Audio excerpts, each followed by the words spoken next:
Telecom layoffs, learning what you may be owed.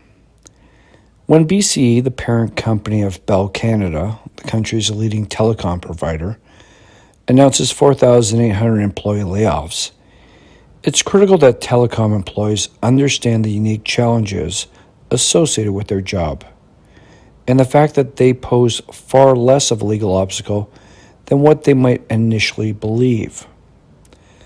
Naturally, telecom companies have taken full advantage of their distinct employment status to leverage their power and position over their employees, especially when they have been laid off or otherwise end their employment.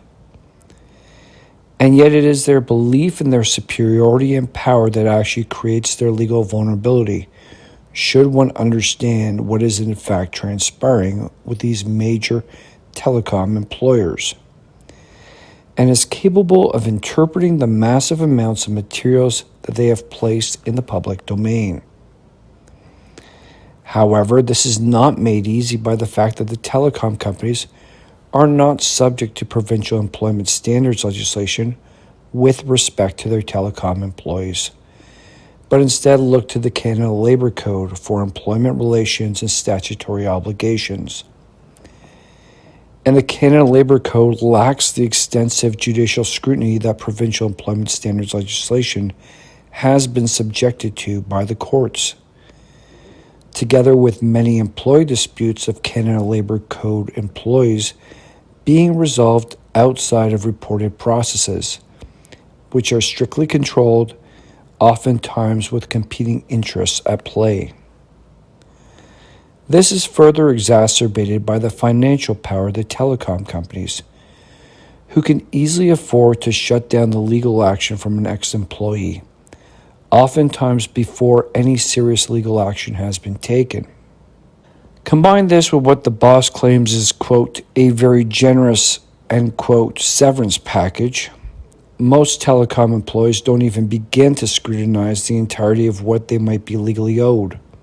Nevertheless, given how much time most salaried telecom employees have put in service of these highly profitable telecom companies, is it not worth a little time and effort to inquire about the money that might be earned and owing, especially where that particular employment lawyer has already made substantial research and legal analysis into what is transpiring internally at these telecom companies, and how this can be applicable to former telecom employees. It becomes a matter of completing the puzzle and determining whether or not the final pieces exist to confirm its financial impact upon the former telecom employee, whether the end of their telecom job was a result of a layoff, termination, firing, quitting, resignation, or retirement. And it doesn't mean that you have to personally take on your former employer, a major Canadian telecom company. However, should you really be burying your past and not properly understanding what transpired in your former employment?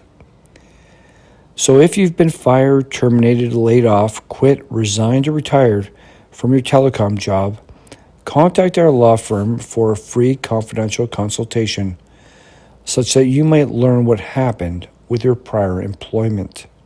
Thank you.